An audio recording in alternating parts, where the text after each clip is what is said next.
প্রাণের দেশ নাজিবি স্মৃতি ফাউন্ডেশন কর্তৃক আয়োজিত আজকে আমাদের অনেক বন্ধু মৃত্যুবরণ করেছে, তাদের স্মরণে এবং পবিত্র মাহে রমজান উপলক্ষে আমরা একটা ক্ষুদ্র পরিসরে ইফতার মাহফিলের আয়োজন করেছি। আমরা এখানে যারা উপস্থিত হয়েছি সকলকে প্রাণের দেশ নাজিবি স্মৃতি ফাউন্ডেশনের পক্ষ থেকে সবাইকে ধন্যবাদ। আর যারা আসতে পারলেন তাদের আমাদের অনেক সাথে যোগাযোগ হয়েছে, অথবা তাদের বিভিন্ন ব্যস্ততার কারণে আসতে পারবেন, কারণ সামনে ঈদের পূর্ব মুহূর্ত আর মাত্র একটি দিন মনে হয় আছে। প্রথম হচ্ছে কোরআন তেলাওয়াত। প্রথম আমাদের অনুষ্ঠান সূচি প্রথমেই কোরআন তেলাওয়াত। কোরআন তেলাওয়াত করার জন্য আমি হুজুরকে আমন্ত্রণ জানাচ্ছি। 1 মিনিট।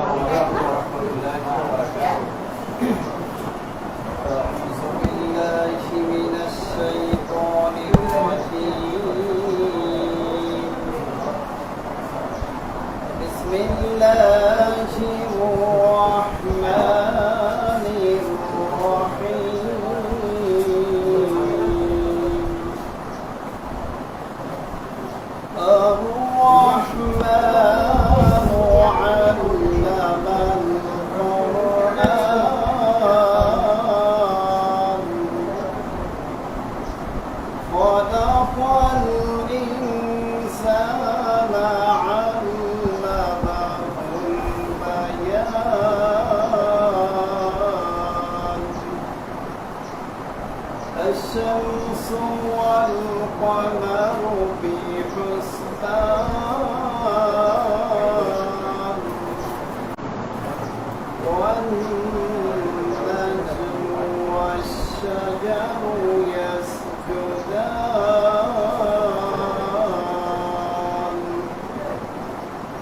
والسماء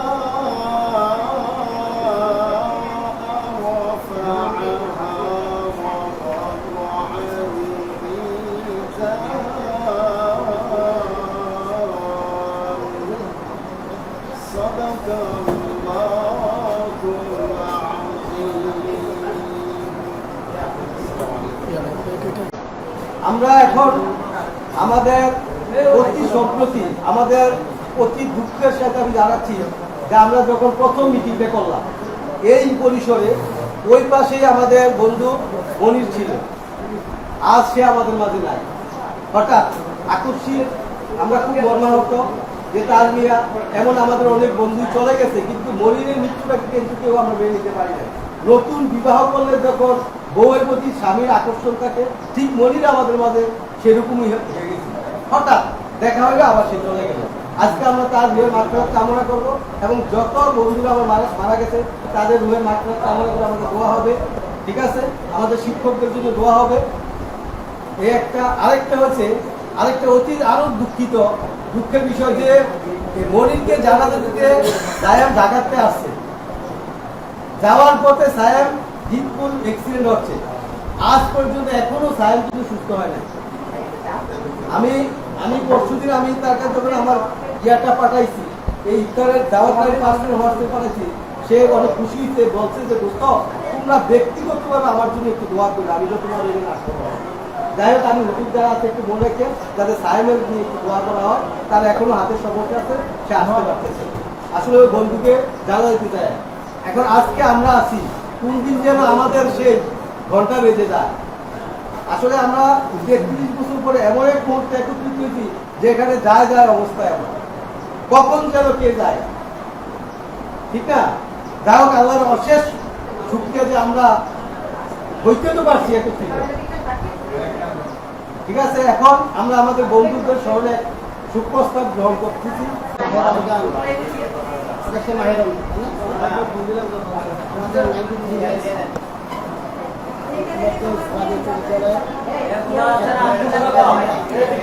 হেলমেটটা ব্যবহার করেন।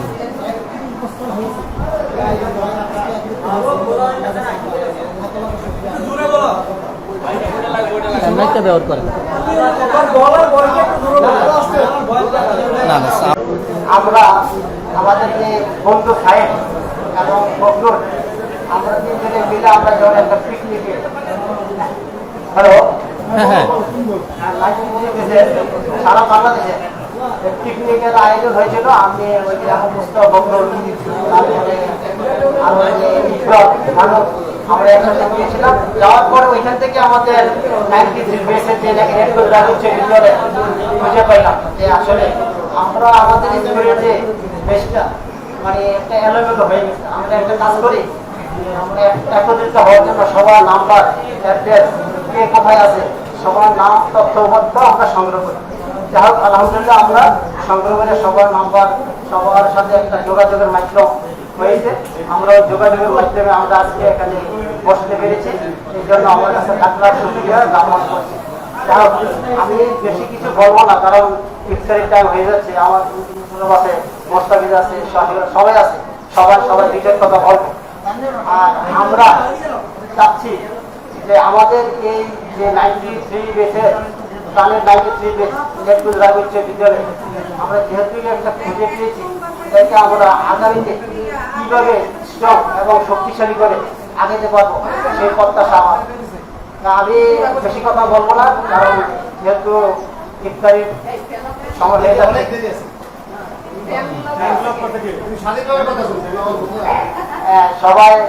সবাই স্পিচের কথা বলবে। আমি এখন বেশি কিছু বলবো না। আমি চাই আমাদের 93 বেস কিভাবে সামনে এগিয়ে যাবে সেই পদক্ষেপ, সেই পরিকল্পনা আমরা বাস্তবায়ন করব সবার সহযোগিতা। আমি আমার বক্তব্য এখানে শেষ করছি। আসসালামু আলাইকুম। বিসমিল্লাহির রহমানির রহিম।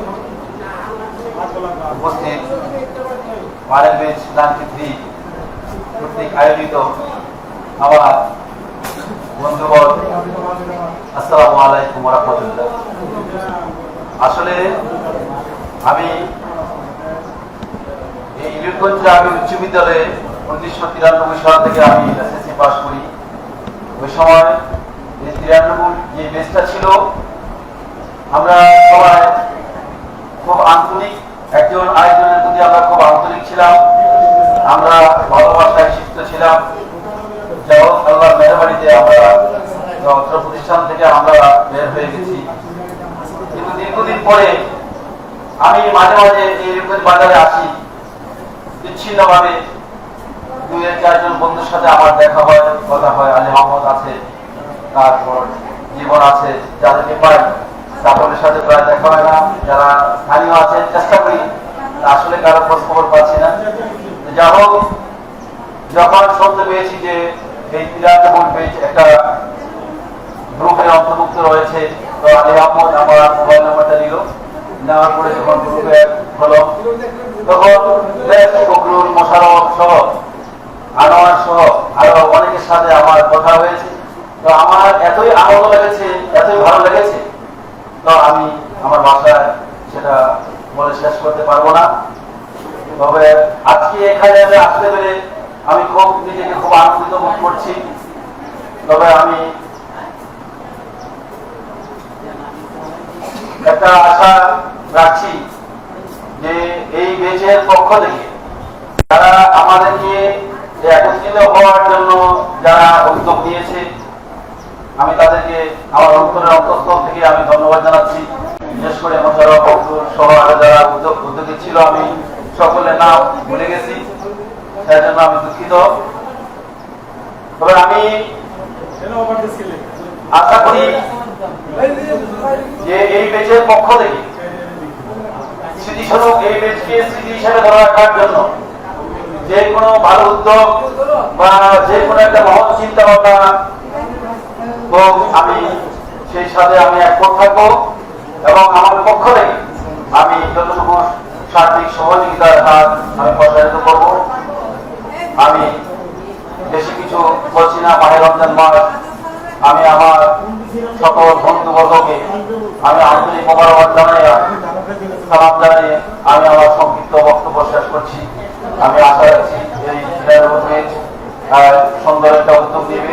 আমাদের এই বেচের যে যেখানে আছি আমরা যদি সবাই আবার একত্রিত হতে পারি, আমরা যাতে আমরা একই প্ল্যাটফর্মে থেকে যাতে আমরা একজন বন্ধু আরেকজন বন্ধুর পাশে দাঁড়াতে পারি, একজন বন্ধু আরেকজন বন্ধুর ভোট দিয়ে তার মানে সুবিধা অসুবিধা এই সমস্ত বিষয়গুলোতে আমরা শেয়ার করতে পারি।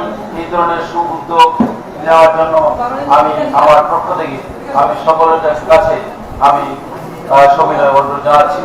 আসসালামু আলাইকুম ওয়া রাহমাতুল্লাহি ওয়া বারাকাতুহু। ধন্যবাদ তাদেরকে। এখন আমাদের সামনে সংক্ষিপ্ত আলোচনা নিয়ে আসছেন আমাদের বন্ধু মুস্তাফিজুর রহমান, অ্যাডভোকেট মুস্তাফিজুর। আসসালামু আলাইকুম। ধন্যবাদ আমাদের প্রাণের বন্ধু। আমরা দীর্ঘদিন পরে একসাথে হতে পেরেছি, আল্লাহর কাছে লাখ লাখ শুকরিয়া। আজকের দিনটা আসলে রমজান মাস, মায়া রমজান, 28 তারিখ রমজানের শেষে। এই মুহূর্তে আসলে আমাদের ইসলাম সম্পর্কে কিছু কথা বলা উচিত। আমি মনে করি যেহেতু আমরা মুসলমানদের প্রথম যে ফরজ ক্লাসগুলো আছে তার মধ্যে রোজা একটা ফরজ, আমরা সাধারণ রোজা রাখছি। আমরা আসলে মুসলমান তো হয়েছি জন্মসূত্রে মুসলমান, মুসলমানদের অনেকগুলো ক্রাইটেরিয়া আছে। এর মধ্যে আমার মনে হয় যে আমরা যে মুসলমান, আমরা যে কোরআন পড়তেছি, কোরআন সর্বশ্রেষ্ঠ ধর্মগ্রন্থ। কোরআন নাযিল হয়েছে আমাদের নবী করিম হযরত মুহাম্মদ সাল্লাল্লাহু আলাইহি ওয়াসাল্লামের মাধ্যমে। এখন আমরা মুসলমান হয়েছি, কিন্তু আমার ওয়ারিস যারা রয়েছে তারা কেউ কোরআন শরীফ পড়তে পারে না, আমি নিজে পড়তে পারি না, আমার ছেলে মেয়ে পড়তে পারে না, আবার তো পড়তে পারে শুদ্ধভাবে পড়তে পারে না। এখন কোরআন যারা পরে নাযিল হয়েছে, পরবর্তীতে কোরআন যারা ধরে রাখছে, যারা আমরা যাদেরকে বলতেছি বিভিন্ন সাহাবী, মুফাসসির, ইসলামী চিন্তাবিদ, মাওলানা, মুদাসসির, এখন তাদের মাধ্যমে কোরআনটা আমাদের এখানে, তারা হচ্ছে কোরআনের ওয়ারিস। আমরা যখন পৈতৃক সম্পত্তির ওয়ারিস পাই, তারা কোরআনের ওয়ারিস, নবীদের ওয়ারিস। তাদের মাধ্যমে সমাজে ইসলাম প্রচার হচ্ছে, কায়েম হচ্ছে। এখন আমরা যারা এদেশের মুসলমান আছে, এখন মুসলমানদের ডেভেলপমেন্ট হিসাবে আমরা আসলে কতটুকু পর্যালোচনা করতে পারি। মুসলমান ডেভেলপমেন্ট রিসার্চ করার জন্য বাংলাদেশ কি কোনো প্রতিষ্ঠান আছে? মুসলমানদের রিসার্চ ডেভেলপমেন্ট করার জন্য কোনো রিসার্চ ফাউন্ডেশন নাই, মুসলমানদের উন্নতি নেওয়ার কোনো রিসার্চ সেন্টার নাই, মুসলমানদের উপরে কেউ পিএইচডি করতেছে না। এখন বিষয় হচ্ছে যে কেন করতেছে না? আমরা মুসলমান, জন্মসূত্রে মুসলমান।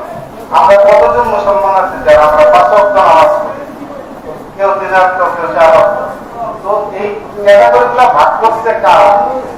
এখন আমরা বাংলাদেশের মুসলমান, বাংলাদেশে আমরা 5 ওয়াক্ত নামাজ পড়ি না, 3 ওয়াক্ত পড়ি নাকি 2 ওয়াক্ত পড়ি, এই নিয়ে রিসার্চ করতেছে আমেরিকা। আমেরিকাতে রয়েছে মুসলমানদের ডেভেলপমেন্ট সেন্টার, তারা রিসার্চ করতেছে বাংলাদেশে মুসলমান কতজন, কত পার্সেন্ট মুসলমান নামাজ পড়ে, কত পার্সেন্ট পড়ে না, কতজন 5 ওয়াক্ত পড়ে, কতজন 4 ওয়াক্ত পড়ে। অথচ আমাদের দেশে আমরা মুসলমান, কান্ট্রি মুসলমান, সংবিধানে মুসলমান, রাষ্ট্রীয়ভাবে আমরা স্বীকৃতিপ্রাপ্ত মুসলমান, কিন্তু আমাদের মুসলমানদের মধ্যে কোনো নাই ডেভেলপমেন্ট সেন্টার, কোনো রিসার্চ সেন্টার। আসলে আমরা মুসলমানদের উন্নতি কিভাবে হচ্ছে, কতটুকু হচ্ছে, ভবিষ্যতে কতটুকু হবে। তাই আমি আমার বন্ধুদেরকে বা আমি নিজেও চেষ্টা করছি কোরআন সহিষ্ণুভাবে পড়ার জন্য। আমার নবীজির উপরে যে কোরআন নাযিল হয়েছে তার ওয়ারিস হিসাবে আমরা যারা কোরআন পড়তে পারি, কোরআন নিয়ে রিসার্চ করি, কোরআন নিয়ে গবেষণা করি, হাদিস নিয়ে গবেষণা করি, হাদিস পাঠ করি। এই যে বিষয়গুলো, এই বিষয়গুলো হচ্ছে কি নবীজির ওয়ারিসদের কাজ। নবীজির ওয়ারিস কাজ, নবীজির ওয়ারিস তারাই যারা নবীজির উপর নাযিল কোরআন নিয়ে যারা কি করে রিসার্চ করে, কোরআন সহিষ্ণুভাবে পড়ে চেষ্টা করে। এখন রোজার মাসে কোরআন পড়াটা জন্য খরচ বাধ্যতামূলক। আমরা এখন চেষ্টা করতেছি যে আমাদের যারা ওয়ারিস আছে তারা যেন, এটা আমাদের একটা গ্রুপ আছে, গ্রুপটাতে শেয়ার দিছি।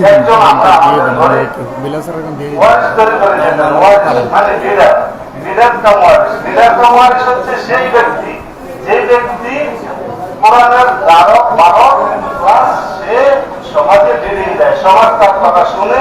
সে যদি সমাজে 5 জনকে বলে যে তোমরা নামাজ পড়ো, এখানে এখানে নামাজ পড়ো, এখানে কোরআন তেলাওয়াত করো, এখানে সবাই লাইভ এই দেখবে। সমস্ত কাজগুলো করো, তাহলে কি হবে? দেশের পানির গুণ কোরআন কম কম দিতে অথবা আমরা চেষ্টা করবো আমরা যেন একজন ওয়ারিস্টাম লিডার এদেশে আমরা প্রত্যেকে ঘরে ঘরে তৈরি করতে পারি। ঠিক আছে বন্ধুরা, সবার সম্পর্কে ব্যাগ আমার ব্যাগ যান এটা কাটেন না কাটছি তো কেমন ধন্যবাদ। অ্যাকচুয়ালি চেক এখন আপনাদের আমাদের বন্ধু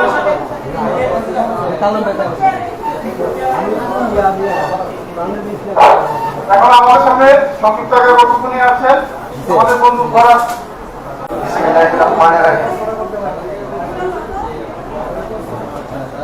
প্রাণের দেশ 93 প্রাণের বন্ধুরা, প্রিয় বন্ধুরা, আসসালামু আলাইকুম ওয়া রাহমাতুল্লাহি ওয়া বারাকাতুহু। তো আজকে আমরা নির্দিষ্ট সময়ের মধ্যে এখানে উপস্থিত হতে পারি নাই। আমরা সবাই এই জন্য আন্তরিকভাবে দুঃখিত যে আমাদের আজকের যে বিষয়গুলো নিয়ে এখানে আমাদের এই প্রোগ্রামে আমরা উপস্থিত হওয়ার যে কারণ ছিল তার মধ্যে কিছু বিষয় ছিল যে এখানে আলোকপাত করা হবে। হয়তো সময় সংকীর্ণতার কারণে আলোচনা করা যাবে না। এখানে কিন্তু আজকে একটা ইফতার মাহফিল করা মানে ইফতারের একটা আয়োজন করা হয়েছে। এটা কিন্তু একটা পুরস্কৃত আজকে যে আমরা এই ফাউন্ডেশনে আমরা যে প্রোগ্রাম ছিল যে আমরা একটা পুনর্বাসন করবো এই বিষয়ে এখানে একটা আলোচনা হবে। এখানে কিন্তু এই আলোচনাটা আসে নাই, হয়তো সময় স্বল্পতার কারণে এই আলোচনাটা আসে না। তবে আমি বিষয়টা এভাবে উপস্থাপন করবো যে আমরা একটা গ্রুপে যে আলোচনা করবো কিনা বা এখানে সংক্ষিপ্ত আকারে আলোচনা করার কোনো সুযোগ নাই, যেহেতু অনেক মোটামুটি 6-7 মতো বেজে গেছে। তো আমি বলবো যে এটা পরবর্তীতে আমরা আলোচনা করতে পারি। তার আগে বলবো যে এই জন্য আমরা এই মাহফিলের আয়োজন আমাদের প্রাণের বন্ধু, প্রিয় বন্ধু, তাদের মা বাবার মৃত্যুর স্মরণে আমাদের বন্ধু যারা প্রয়াত হয়ে গেছে তাদের স্মরণে আজকে এই পূজার মধ্যে এই তাদের আয়োজন করা হয়েছে। আমি যারা প্রয়াত হয়েছে আমাদের বন্ধুদের মধ্যে তাদের আর আমাদের বন্ধুদের মধ্যে যাদের মা বাবা বেঁচে নেই তাদের রোহান পাঠ করার কামনা করছি এবং তাদের আল্লাহ যেন তাদেরকে জান্নাতবাসী করেন এই দোয়া চাচ্ছি। সবাই দোয়া করবেন, তাদের মা বাবা বেঁচে আছেন তাদের জন্য আল্লাহ যেন এই কামনা করছি। আর আমি এটুকু বলবো যে আমরা এখানে বিগত যখন আমরা মিটিং করছিলাম অনেকেরই ছিল, আজকে আবার অনেকেই যারা ছিল তারা আছে, যেমন মাহবুব হাসান আজকে কেন্দ্র আছে, হ্যাঁ এদের জীবন আসছে যারা জীবন ছিল না। ধন্যবাদ তাদেরকে যে আমরা আসলে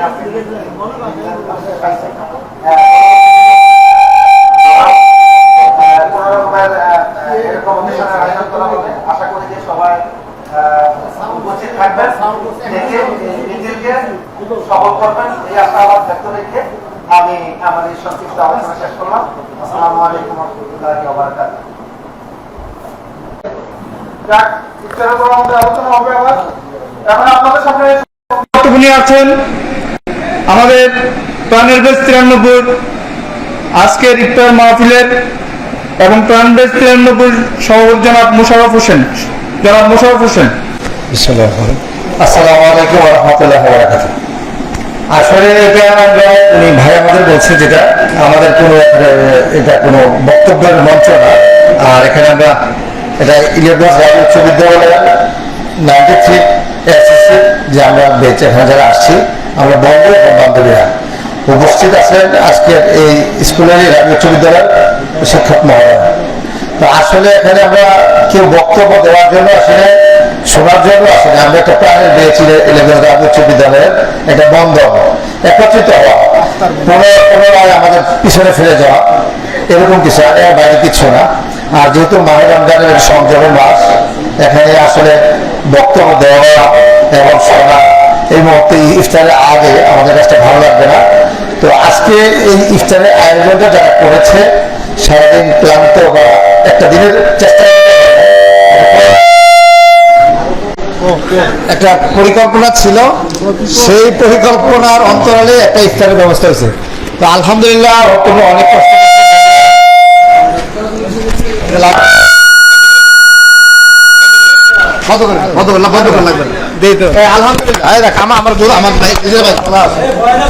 আলহামদুলিল্লাহ তোমরা অনেক কষ্ট করছো, সেই কষ্টের সাথে আমরা মানে সহযোগিতা করতে পারি না, যারা দূর দূরান্তে ছিলাম আর বিশেষ করে কাদের আসছে। আর আমার কথা হচ্ছে আজকে কাদের আসছে, কাদের আমাদের ফার্স্ট বই ছিল আসছে, তাই না? তো আজকে কাদের আসছে, কাদের ছেলে আসছে, আমরা অনেক খুশি হয়েছি। আর বিশেষ করে জীবন আসছে, জীবন অনেক সুস্বাস্থ্যের অধিকারী ছিল, ভালো খাইতে পারতো, চেহারা টেরা ভালো ছিল, কিন্তু জীবন থেকে অনেক কিছু হারাই গেছে, আমি যেটা ফিল করতেছি। তবে আমার বন্ধু বিল্লাল যেটা বলছে, আমরা শেষ প্রান্তে চলে আসছি। শেষ বলে কি কোনো শব্দ নাই, আমরা মাত্র শুরু করছি। আমরা যদি বলি আমরা শেষ, তাহলে কালকে শেষ, আমরা মাত্র শুরু করছি। 93 এই সময়ে আইসা মানুষ অনেক ছেলেবেলারা আছে, আমি আরব দেশে চাকরি করছি, এই 48-50-এ ওরা বিয়ে শুরু করে আছে না, অনেকের জীবন 48 রিটায়ার্ডের পরে জীবন শুরু করে, আবার অনেকের জীবন 25-এ শেষ হয়ে যায়, কারণ তার সাকসেস 25 হয়ে যায়। আবার অনেকে 50, 60, 55-তে যেয়ে সে সাকসেস পায়। তো আমি বিলালের সাথে একমত না, আমি মনে করি আমার জীবন মাত্র শুরু, আমি চির যৌবন, আমি চির কি বলে তোমরা কও, আমরা অনেক সতেজ এবং আমরা এখনো স্ট্রং আছি ইনশাল্লাহ। আমরা 2-1 বন্ধু হয়তো শারীরিক অসুস্থতার কারণে, পারিবারিক টেনশন, বডি স্ট্রাকচার পৈতৃকভাবে যেরকম, যেমন বিলাল অনেক, ফরাদ অনেক স্ট্রং এবং কাদের অনেক স্ট্রং, সাইফুল অনেক হিরোর মতো আছে। তো আমার আরো যে ওরা ওই যে ওদেরকে রিপন রায় তো মনে করেন 93 না, 2003-এর কষি। তো আমরা আসলে আমাদের আগোছালো না, যা হয়েছে অনেক সুন্দর হয়েছে, অনেক পরিশ্রম করছো তোমরা, এটা আসলে ঋণ তোমাদের পরিশোধ করা যাবে না। আমরা চাইলে সময় দিতে পারি না, আমাদের পরিবার, আর যেহেতু আমরা ইলেকট্রনিক্স কেন্দ্রিক থাকি যদিও ঢাকা, কিন্তু আমার গ্রামটা তো ইলেকট্রনিক্সের আশেপাশে, তো আমরা আসলে তোমাদেরকে সময় দিতে পারি না। তোমরা যারা পরিশ্রম করছো রোজা রেখে, বিশেষ করে গীতা, তারপরে আমি যাদেরকে দেখতেছি বিল্লাল, তারপরে যে ওই যে ফখরুল, শাহজালাল, তোমরা অনেক পরিশ্রম করছো আনোয়ার, তো তোমাদেরকে আমি আসলে ঋণমুক্ত করতে পারবো না, আমরা দায়বদ্ধতা রইলাম তোমাদের কাছে। إن الحمد لله نحمده ونستعينه ونستغفره ونعوذ بالله من شرور أنفسنا ومن سيئات أعمالنا من يهده الله فلا مضل له ومن يضلله فلن تجد له وليا مرشدا ونشهد أن سيدنا إمامنا قدوتنا حبيبنا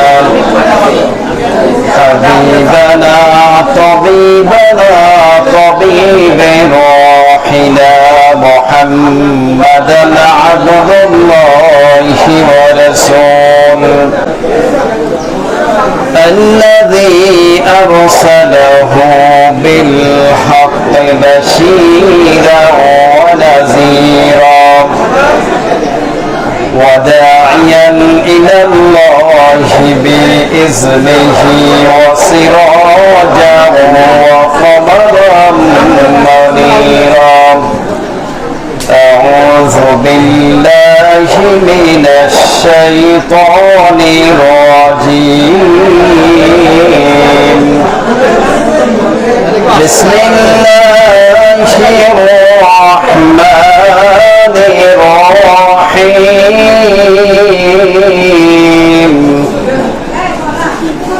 شهر رمضان الذي أنزل فيه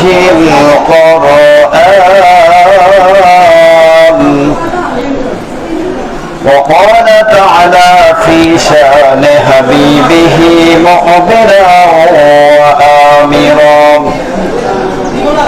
إن الله وملائكته يصلون على النبي يا أيها الذين آمنوا صلوا عليه وسلموا تسليما اللهم صل على سيدنا مولانا محمد وعلى آل سيدنا مولانا محمد بلغ العلا بكماله كشف الدجى بجماله حسنت جميع خصاله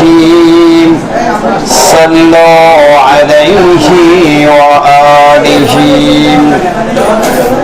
ओहे कबर में मुस्तफा रो रो किया के बहे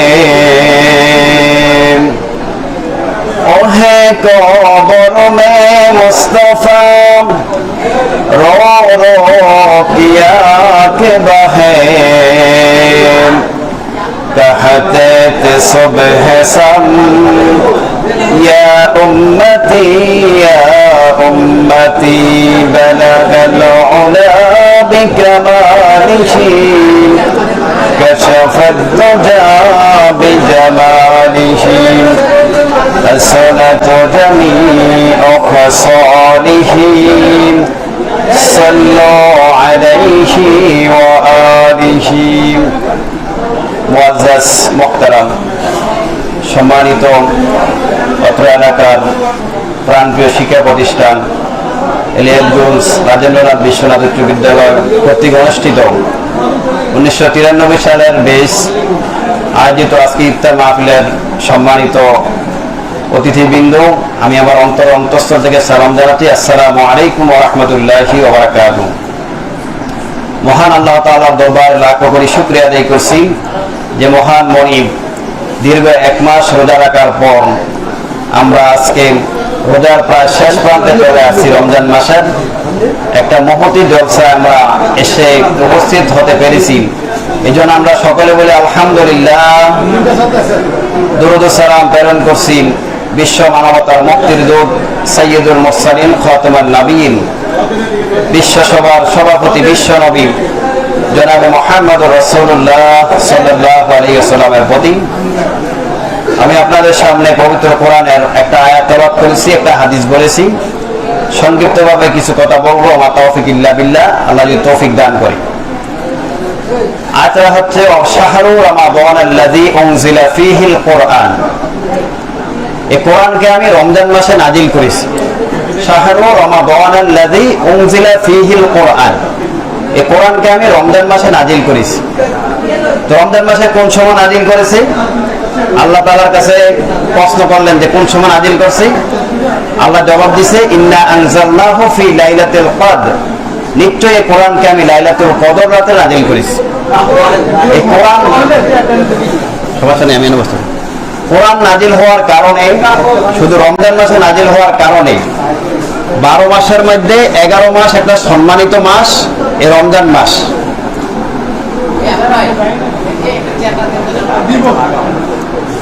তবে একটু মনোযোগ দিয়ে শোনেন, 12 মাসের মধ্যে মাত্র 1 মাস সবচেয়ে বেশি সম্মানিত মাস, সেটা হচ্ছে রমজান মাস। এর কারণ হচ্ছে এই মাসে কোরআন নাজিল হয়েছে। কোরআন কেন নাজিল হয়েছে আল্লাহ তাআলা এর জবাব দিয়েছেন। কিতাবুন আনজালনাহু ইলাইকা লিতুখরিজান নাসা মিনাজ যুলুমাতি ইলান নূর। আল্লাহ রাব্বুল আলামিন বলেন এই কোরআনকে আমি নাজিল করেছি तमाम পৃথিবীর মধ্যে যত মানুষ আছে, যত ইহুদি খ্রিস্টান বৌদ্ধ আছে নাসারা আছে, যারা অন্ধকারে আছে, যারা জাহিলিয়াতে আছে, তাদেরকে হেদায়েত করার জন্য আল্লাহ কোরআন নাজিল করেছেন। ঠিক না? মানুষের হেদায়েতের জন্য কোরআন আল্লাহ নাজিল করেছেন। তো রমজান মাস একটা গুরুত্বপূর্ণ মাস, ফজিলতপূর্ণ মাস। রমজান শব্দের অর্থ হচ্ছে জ্বালিয়ে দেওয়া, পুড়িয়ে দেওয়া, সারকার করে দেওয়া। মানে আমাদের যত গুনাহ আছে রমজান রোজা রাখার কারণে আল্লাহ তাআলা আমাদের সকল গুনাহগুলি জ্বালিয়ে পুড়িয়ে সারকার করে দিবেন। কোনো গুনাহ রাখবেন না, সমস্ত গুনাহ আল্লাহ মাফ করে দিবেন।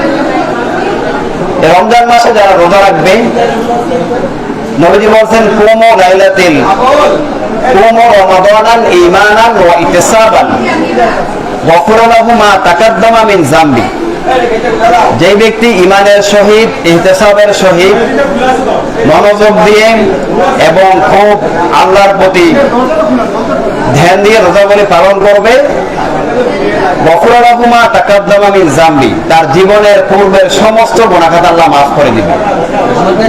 এত বড় গুরুত্বপূর্ণ একটা বিষয় আল্লাহ তাআলা আমাদেরকে দিয়েছেন। এরপর আমি একটা ছোট্ট উদাহরণ দেই। যারা রমজানের রোজা রাখবে তাদের জন্য আল্লাহ তাআলা 5টি পুরস্কার রেখেছেন।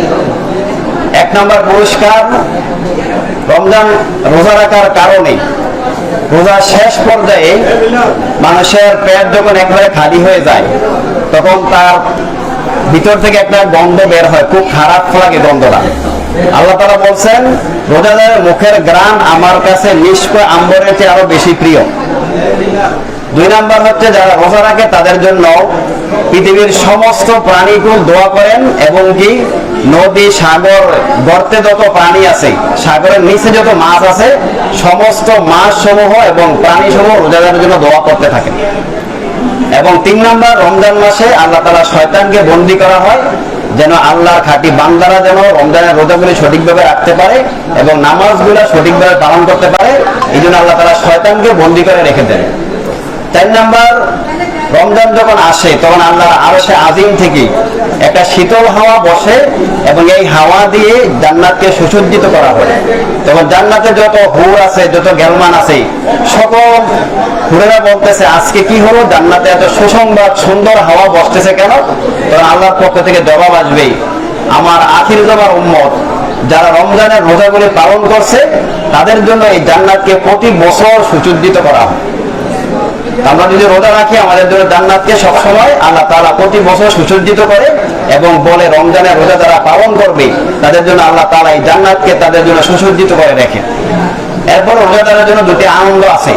নবীজি বলছেন একটা আনন্দ হচ্ছে যখন রোজাদার ইফতার সামনে নিয়ে বসে তখন তাদের একটা আনন্দ লাগে, সবাই একসাথে বসে, ছেলে মেয়ে আত্মীয় স্বজন সকলকে নিয়ে সকলে বসে খাওয়ার জন্য কিন্তু খাইতেছে না, ঠিক না?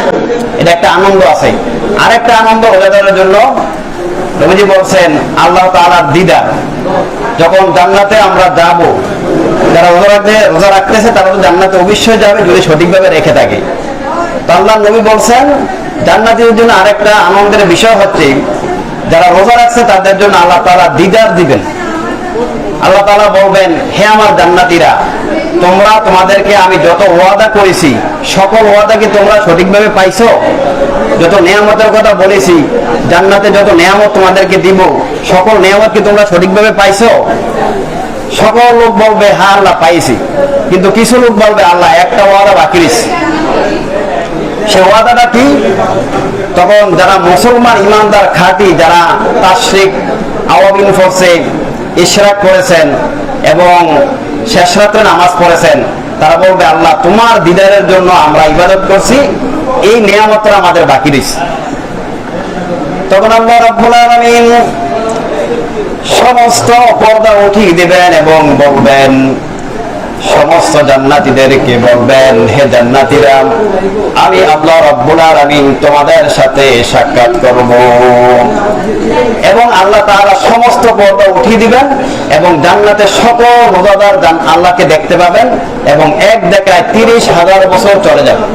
সুবহানাল্লাহ, 30,000 বছর দেখবে, মনে হবে যে মাত্র দেখলাম। যদি আমরা রোজা রাখি তাহলে আল্লাহর এই নাজ নিয়ামত পাবো জান্নাতের মধ্যে। এরপরে রোজাদার যখন ইফতার নিয়ে বসে থাকে তখন ফেরেশতাদেরকে আল্লাহ তাআলা বলবেন, হে আমার ফেরেশতারা, তোমরা তো না করছিলে যেন আমি যেন আদম সন্তান না বানাই। ফেরেশতারা বলছিল না? এটা আল্লাহ তাআলা সূরা বাকারার 30 নম্বর আয়াতে বলছেন, ওয়া ইয ক্বালা রাব্বুকা লিল মালাইকাতি ইন্নী জাইলুন ফিল আরদি খলিফা। আল্লাহ তাআলা সমস্ত ফেরেশতাদের সামনে বলছিল, হে আমার ফেরেশতারা, ইন্নী জাইলুন ফিল আরদি খলিফা, আমি পৃথিবীতে প্রতিনিধি সৃষ্টি করতে চাই, খলিফা সৃষ্টি করতে চাই। ক্বালু আতাজালু ফিহা মান ইউফসিদু ফিহা ওয়া ইয়াসফিকু দিমা। তখন ফেরেশতারা জবাব দিছিল, আল্লাহ তুমি এমন একটা প্রাণী, এমন একটা আদম সন্তান তুমি সৃষ্টি করবা যারা সেখানে গিয়ে মারামারি করবে, কাটাকাটি করবে, রক্তপাত ঘটাবে, তারা বিভিন্ন ফিতনা ফাসাদ সৃষ্টি করবে। তখন আল্লাহ তাআলা বলছেন ইন্নী আ'লামু মা লা তা'লামুন, আমি যাহা জানি তোমরা তাহা জানো না। এখন যে আমরা ইফতারি নিয়ে সামনে বসে আছি, আল্লাহ তাআলা ফেরেশতাদেরকে বলছেন, হে আমার ফেরেশতারা, তোমরা যে বলছিলে আমি আদম সন্তান যেন না বানাই, এখন দেখো তারা সামনে অনেক আইটেমের খানা নিয়ে বসে আছে, কিন্তু তারা খাইতেছে না কেন? ফেরেশতারা বলবে, হে আল্লাহ রাব্বুল আলামিন, তোমাকে ভয় করে তারা খাওয়া দাওয়া বন্ধ করে রেখেছেন।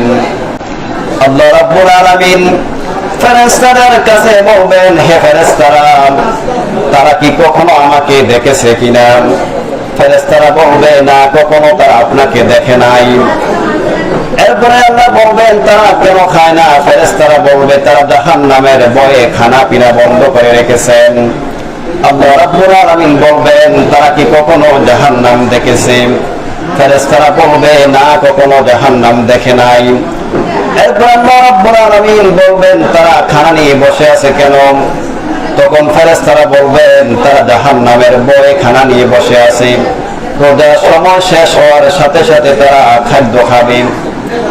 আল্লাহ রাব্বুল আলামিন বলবেন, তারা জাহান্নাম দেখে নাই, জান্নাত দেখে নাই, কবরের আযাব দেখে নাই, কিন্তু আমাকেও দেখে নাই।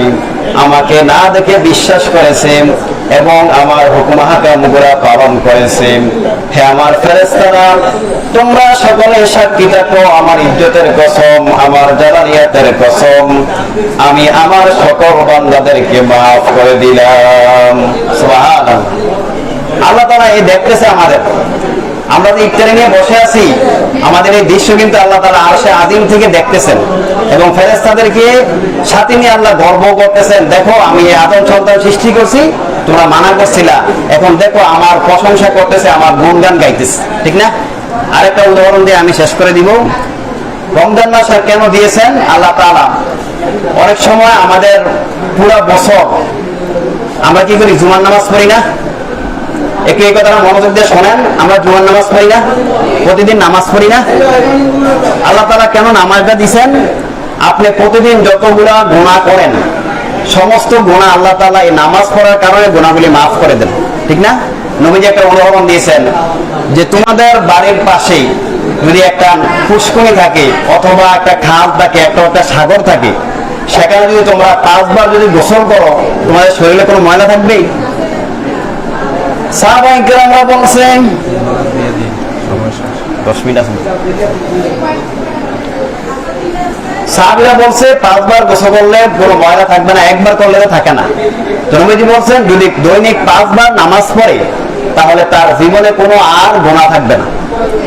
তো আমরা যদি আমাদের কাপড় যদি কোনো ময়লা লাগে, তখন ময়লা যদি ধরেন আজকে আপনি ওয়াশ করছেন, একটা ছোট বাচ্চায় প্রস্রাব করে দিছে, তখন শুধু পানির সাথে একটু মিশাইছেন, একটু পানির সাথে ছুবা দিছেন, আপনি উঠাই নিছেন, আপনারা পবিত্র হয়ে গেছে, ঠিক না? এরপরে যদি একটু ময়লা বেশি লাগে, তখন আপনি কি করেন? এটা আপনি সাবান দিয়ে ওয়াশ করেন। এরপরে যদি আরেকটু ময়লা বেশি লাগে, দাগ হয়ে গেছে অথবা বেশি ময়লা হয়ে গেছে, তখন আপনি দোফার কাছে দেন না, দোফা পরিষ্কার করার জন্য। তো নবীজি সুন্দর উদাহরণ দিছে, যখন তোমরা 5 ওয়াক্ত নামাজ পড়বা, ওই হালকা ময়লা লাগছে, পানিতে ছুবা দিছো, ময়লা পরিষ্কার হয়ে গেছে, তোমরা যখন 5 ওয়াক্ত নামাজ পড়বা, তোমাদের সমস্ত গুনাহগুলি মাফ হয়ে যাবে। এরপরে বলছেন তোমরা 1 সপ্তাহ গুনাহ করছো, যখন তোমরা শুক্রবারে যখন জুমা পড়বা, তখন 1 সপ্তাহ যত গুনাহ করছো সমস্ত গুনাহগুলি আল্লাহ মাফ করে দিবেন। ওই যে একটু ময়লা বেশি লাগছে, আপনি নিজে সাবান দিয়ে ধুইছেন, একটা উদাহরণ আর কি, সাবান দিয়ে ধুলে যেরকম ময়লা পরিষ্কার হয়ে যায়, আপনি যখন জুমার নামাজ পড়তে যাবেন আপনার সমস্ত গুনাহগুলি মাফ হয়ে যাবে। এরপরে আরেকটা উদাহরণ দিচ্ছেন যে বেশি ময়লা যখন হয়ে গেছে, তখন আপনি দোফার কাছে নিয়ে যান না, কাপড় পরিষ্কার দোফার কাছে নেন না? তো নবীজি বলছেন দোফার কাছে নেওয়ার পর দোফা এটাকে অনেকভাবে পরিষ্কার করে দেয়। এই জন্য আল্লাহ তাআলা বলছেন রমজান মাস 1 মাস দিয়েছে, আপনি যখন সিয়াম সাধনা করবেন, রোজাগুলি রাখবেন, ও দোফা যেভাবে আপনার কাপড়টাকে পরিষ্কার করে দিবে, আল্লাহ তাআলা দোফার মতো আপনার জীবনের সমস্ত গুনাহগুলি মাফ করে দিবে। সুবহানাল্লাহ। আল্লাহ তাআলা যেন এই কথাগুলি যা বলেছি আমরা যেন আমল করতে পারি, আমি সহ সকলে যেন আমল করতে পারি, আল্লাহ যেন তৌফিক দান করেন, যেন আমরা সকলের জন্য দোয়া করব। এই যে মনির ভাইয়ের কথা বলছিলেন, আমি কিন্তু মালয়েশিয়া ছিলাম, মনির ভাইয়ের রুমে গিয়ে আমি কয়েকবার মিলাদ করছি, দোয়া করছি। মালয়েশিয়া মনির ভাই ছিল না, আমি সেখানে যাও দোয়া করছি মনির ভাই, মানে বাড়িতে ঘরের মধ্যে। তো মরে গেছে, আমার সাথে খুব ভালো সম্পর্ক ছিল, আমরা সকলে তার জন্য দোয়া করবো ইনশাআল্লাহ। আমরা সকলে দুরূদ ইব্রাহিম পড়ি। اللهم صل على محمد وعلى آل محمد كما صليت على إبراهيم وعلى آل إبراهيم إنك حميد مجيد. اللهم بارك على محمد وعلى آل محمد كما باركت على إبراهيم وعلى آل إبراهيم إنك حميد مجيد. اللهم صل على محمد وعلى آل محمد. الصلاة والسلام عليك يا رسول الله، الصلاة والسلام عليك يا حبيب الله، الصلاة والسلام عليك يا شافي المذنبين، الصلاة والسلام عليك يا رحمة للعالمين. لا إله إلا الله محمد رسول الله صلى الله عليه وسلم. আমরা সকলে সূরা ফাতিহা একবার, সূরা ইখলাস তিনবার পড়ি। আউযু বিল্লাহি মিনাশ শাইতানির রাজীম। বিসমিল্লাহির রহমানির রহিম। আলহামদুলিল্লাহি রাব্বিল আলামিন। আর-রাহমানির রহিম। মালিকি ইয়াউমিদ্দিন। إياك نعبد وإياك نستعين. اهدنا الصراط المستقيم، صراط الذين أنعمت عليهم غير المغضوب عليهم ولا الضالين. آمين. بسم الله الرحمن الرحيم. قل هو الله أحد الله الصمد لم يلد ولم يولد ولم يكن له كفوا أحد. بسم الله الرحمن الرحيم. قل هو الله أحد الله الصمد لم يلد ولم يولد ولم يكن له كفوا أحد. بسم الله الرحمن الرحيم. قل هو الله أحد الله الصمد لم يلد ولم يولد ولم يكن له كفوا أحد. اللهم آمين. ربنا ظلمنا أنفسنا وإن لم تغفر لنا وترحمنا لنكونن من الخاسرين. ربنا آتنا في الدنيا حسنة وفي الآخرة حسنة وقنا عذاب النار وقنا عذاب القبر وقنا عذاب الحشر وقنا عذاب الميزان وقنا عذاب يوم القيامة.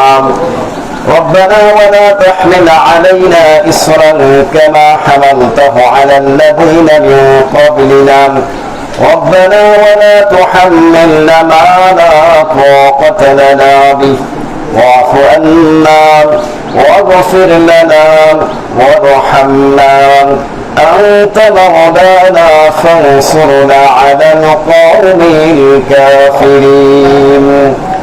يا الله আমরা গুনাহগার, আল্লাহ পবিত্র মাহে রমজানে আল্লাহ শেষের দিকে এসে তোমার কতিপয় বান্দা করে আল্লাহ ইফতারের আয়োজন করা হয়েছে। আল্লাহ তুমি তাদের ইফতারের আয়োজনটাকে কবুল আর মঞ্জুর করে নাও।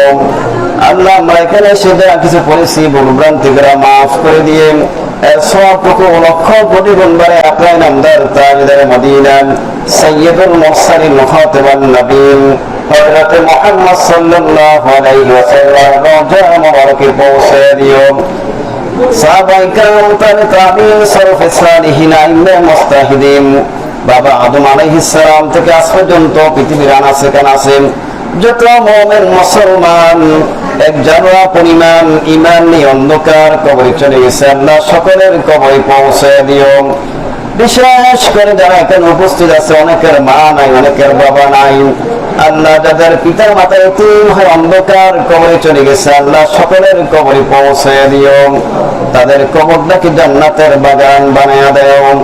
আল্লাহ আমাদের সকলের বাবা মা দাদা দাদি নানা নানি আত্মীয় স্বজন পাড়া প্রতিবেশী বংশধর বলতে যারা এতিম হয় অন্ধকার কবরে চলে গেছে, আল্লাহ সকলের কবরে পৌঁছে দিও। রব্বি রহমহুমা কামা রব্বায়ানি সগীরা। আল্লাহ এই স্কুলের 93 বেসের তারা যারা আল্লাহ ইফতারের আয়োজন করা হয়েছে, আল্লাহ তাদের ইফতারিকে তুমি কবুল করে নাও। কাল কিয়ামতের কঠিন ময়দানে আল্লাহ তুমি এই দৃশ্যগুলা মানুষের সামনে প্রকাশ করে তাদেরকে বেগুনা মাসুম বানায়া দিও। কিয়ামতের দিন আমাদের সকলকে গুনাহগার বইলা ডাক দিও না। আল্লাহ দুনিয়াতে গুনাহ করেছি, দুনিয়াতে গুনাহগুলি মাফ করে দাও। আল্লাহ যেই পেশায় আছে সমস্ত পেশার মধ্যে বরকত নাযিল করে দাও। যে চাকরি করে চাকরির মধ্যে বরকত নাযিল করে দাও। যে ব্যবসা করে ব্যবসার মধ্যে বরকত নাযিল করে দাও। সকলের ছেলে সন্তান স্ত্রী পুত্র সকলকে দিনদার হিসাবে কবুল করো। আল্লাহ সকলের সন্তানকে আল্লাহ সুন্দরভাবে সহি সালামতে রাখার তৌফিক দান করো। আমাদের সকলের সমস্ত বালা মুসিবত দূর করে দাও। আসমানি বালা, জমিনি বালা, হাওয়া বালা, সকল বালা মুসিবত থেকে আমাদেরকে হেফাজত করো। আল্লাহ আমাদের সকলের কামাই রোজগারে বরকত নাযিল করে দাও। আমাদের সকলের ইমানের মধ্যে বরকত নাযিল করে দাও। সকলকে তোমার হুকুম আহকাম দ্বারা পালন করার তৌফিক দান করে দাও। আল্লাহ আমাদের আত্মীয় স্বজন যারা কবর দেখে চলে গেছে তাদের কবরটাকে জান্নাতের বাগান বানিয়ে দাও। আল্লাহ দীর্ঘ 1 মাস যেভাবে তাদের কবর গুলাকে শান্তিতে রাখছো, কিয়ামত পর্যন্ত তাদের কবর গুলাকে শান্তিতে রাখিও। আল্লাহ আমাদের মধ্যে থেকে আল্লাহ মনির ভাই চলে গেছে, আল্লাহ তাহার কবরটাকে জান্নাতের বাগান বানিয়ে দাও। আল্লাহ 93 বেসের অনেক ভাই সায়েম অসুস্থ, তাকে সুস্থতা দান করে দাও। তাকে শাফা আজনা কামেলা দান করে দাও। আর আমাদের মধ্যে যারা অসুস্থ আছে সকলকে সুস্থতা দান করে দাও। সমস্ত ধরনের বড় মুসিবত থেকে হেফাজত করো। আমাদের সকলের আসমানি বালা, জমিনি বালা, হাওয়ার বালা, সকল বড় মুসিবত থেকে হেফাজত করো। ربنا تقبل منا إنك أنت السميع العليم وتب علينا ومولانا إنك أنت التواب الرحيم। আল্লাহ জানি না কোন দিন আমাদের ডাক এসে যায়, কোনদিন জানি এলাকার মাইক থেকে বলা শুরু করে দেয় ওমাকে ইন্তেকাল করেছে। সেই দিন আসার পূর্বে আমাদের সকলকে দিনদার হিসাবে কবুল করে নাও। আমাদের সকলকে ইমানদার হিসাবে কবুল করে নাও। আমাদের সকলের রোজা নামাজ ইফতারি গুলা কবুল করে নাও। আল্লাহ যে যত টাকা এই রমজান মাসে দান করেছে দান গুলা কবুল করে নাও। আল্লাহ আমরা যখন মৌতের বিছানায় শুয়ে যাব, নবীজির সুন্দর চেহারা দেখাইয়া ইমানের সাথে মওত কবুল করে দিও। আর সকলের দিনে জবানে জারি করে দিও কলমায়ে তাইয়্যিবা লা ইলাহা ইল্লাল্লাহু